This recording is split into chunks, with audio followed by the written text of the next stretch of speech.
16 years of sacrifice, my daughter called her stepmom her real mom. Then she looked at me with ice in her eyes and said, "You're just a temporary mother. My name is Elena Ward, I'm 34 years old. And if you think you know how this ends, stay tuned. What happens when every sleepless night, every scraped knee kissed, every bill paid with nothing left in my wallet, all of it, is erased with a single cruel sentence." The courtroom lights were harsh, bouncing off polished oak, but nothing cut harder than her words. I could still see the flashbacks playing in my head as she spoke.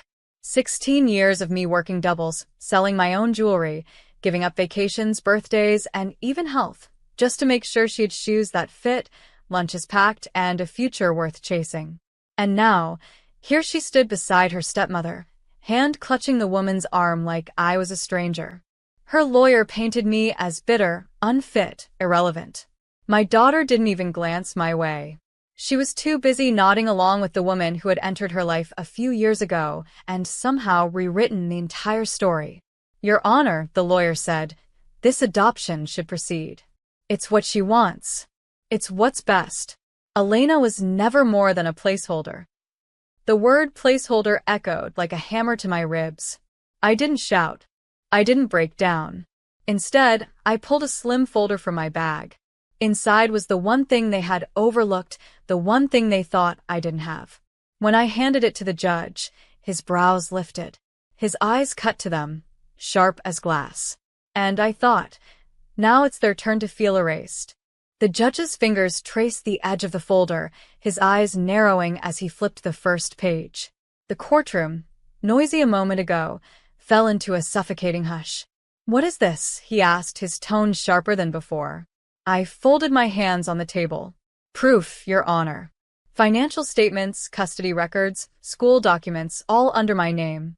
16 years of my life, accounted for, penny by penny, hour by hour. The kind of sacrifices that don't vanish because my daughter suddenly decided I was temporary." My daughter's lawyer rose quickly. "Objection, Your Honor. These records." The judge raised a hand, silencing him. His eyes scanned faster now, flipping from receipts of hospital visits I paid for, to mortgage papers showing the roof over her head was mine, to bank statements proving every dollar I had poured into her life.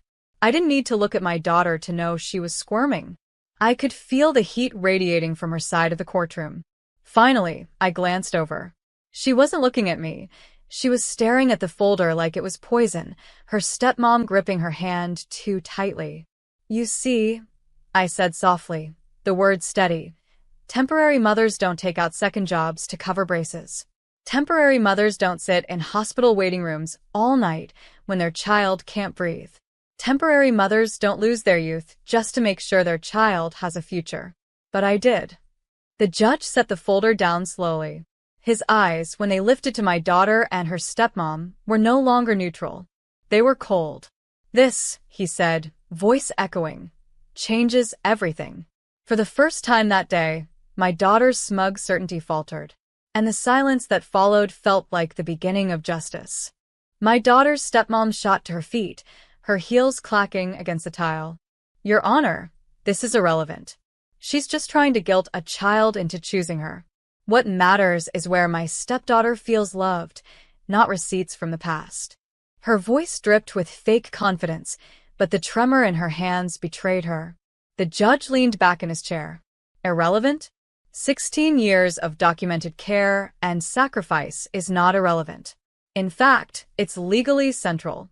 You are asking this court to erase a mother. I will not do that lightly." I stayed still, my palms flat against the table. Inside, my heart thundered, but I refused to let them see me shake. Then my daughter's lawyer tried a different angle. "Your Honor, while Ms. Ward may have provided financially, emotional neglect is another matter entirely. Our client feels her stepmother has been the real mother in every meaningful way."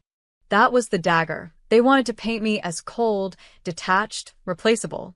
I swallowed hard, then reached for the second folder in my bag. Slowly, deliberately, I slid it across the table. "If emotional neglect is your argument, perhaps we should review this as well."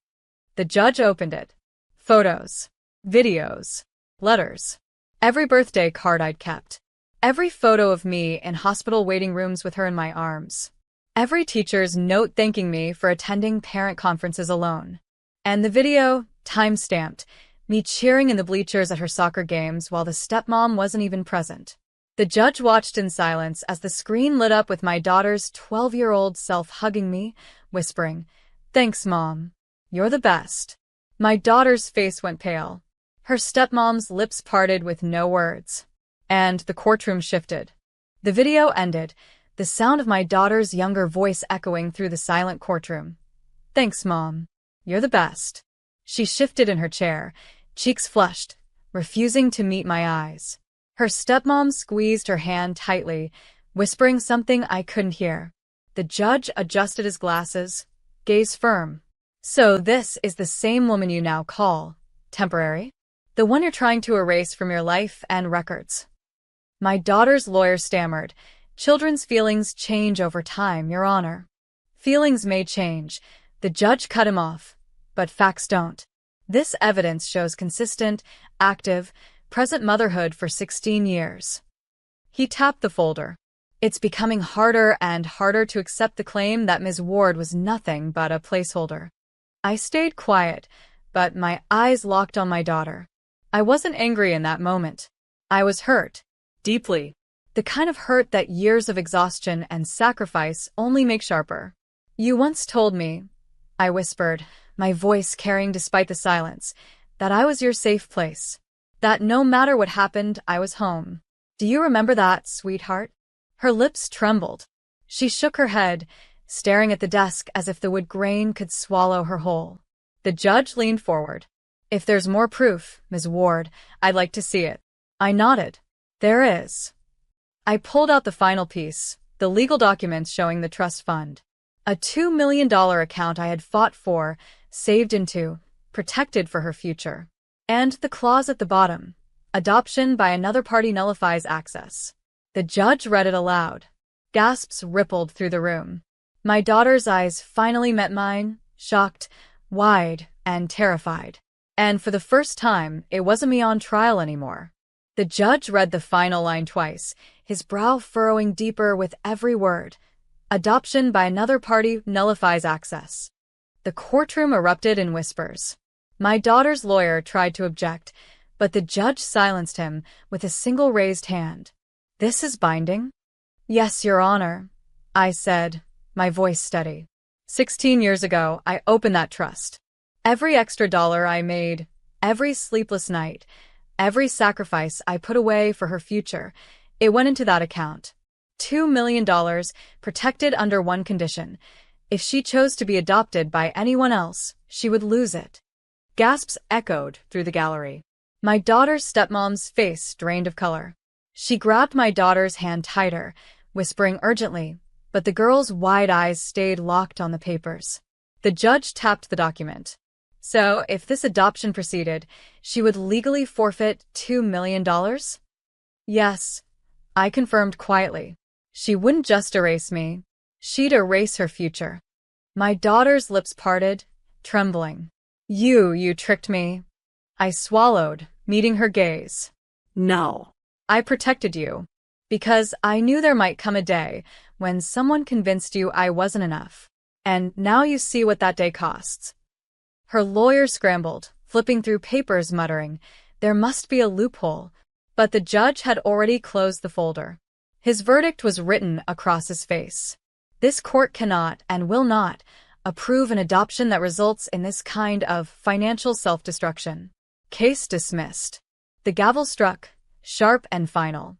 My daughter looked shattered, her stepmom furious, whispering venom in her ear. But all I felt was an ache, a mix of grief and relief, as the courtroom emptied. For 16 years, I had carried everything. And now, finally, the weight shifted back to them. The courtroom emptied slowly, but I stayed seated, watching from the corner of my eye. My daughter refused to look at me. She clung to her stepmom's arm, but her face was pale, her lips trembling. $2 million, she whispered harshly. "You told me this was the right thing. You told me she had nothing left for me."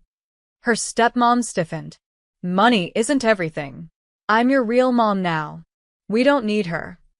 But my daughter's voice rose, sharp enough to cut through the quiet hall. Real mom? A real mom doesn't erase someone's life. A real mom doesn't push me into losing my future. You lied. The word stung me, because for years, I'd prayed to hear her defend me. Yet hearing it now, aimed at the woman she had chosen over me, twisted something deep inside. Her stepmom's mask cracked. Don't raise your voice. You embarrassed us in front of everyone. Do you know how hard I worked for this? For what? My daughter shot back.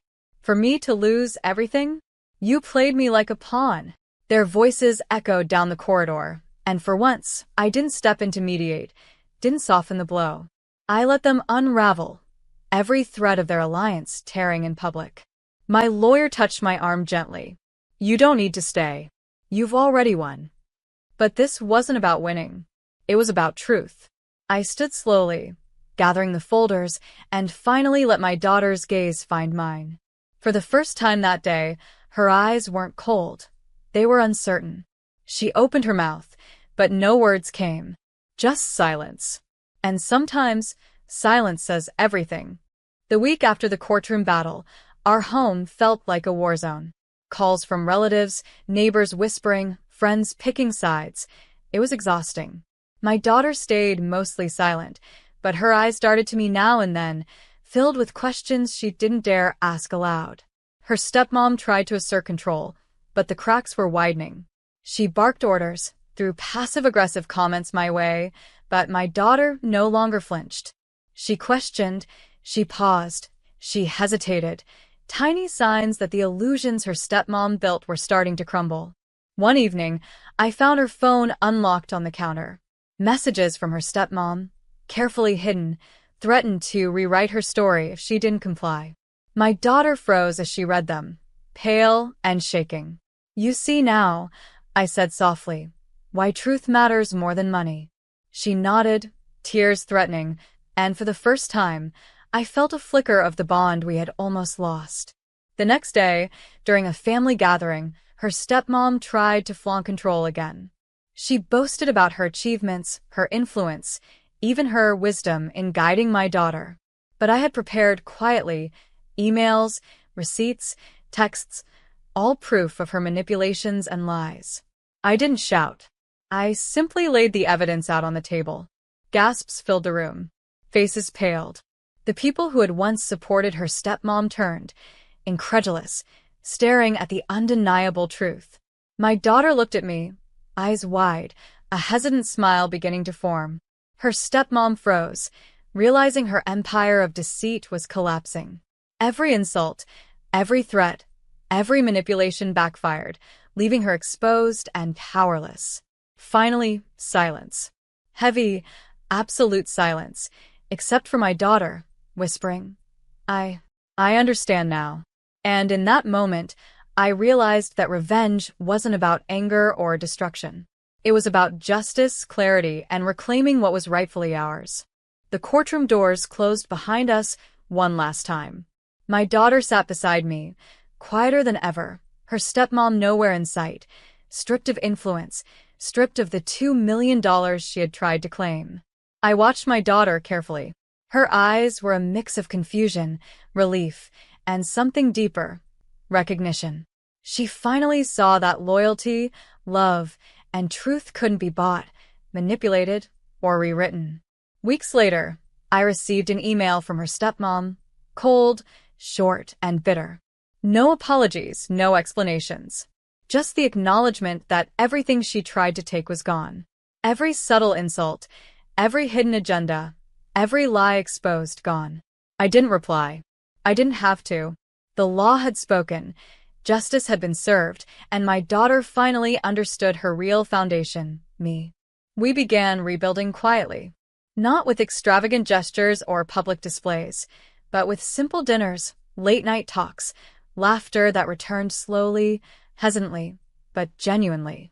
I watched her grow into herself, shedding layers of fear, doubt, and manipulation. Her stepmom's shadow faded into the background, powerless and irrelevant. I knew she would never recover the control she craved, and that knowledge alone was enough. One evening, as we sat together watching old family photos, my daughter leaned against me and whispered, "Thank you for not giving up, even when I didn't understand." I smiled, feeling every sacrifice of 16 years, every sleepless night, every moment of quiet endurance finally pay off. It wasn't vengeance in the fiery sense. It was patience, resilience, and the quiet power of truth. Justice wasn't loud. It wasn't cruel. It was precise, inevitable, and deeply satisfying. And as I held my daughter close, watching her finally feel safe and whole, I knew this chapter was complete.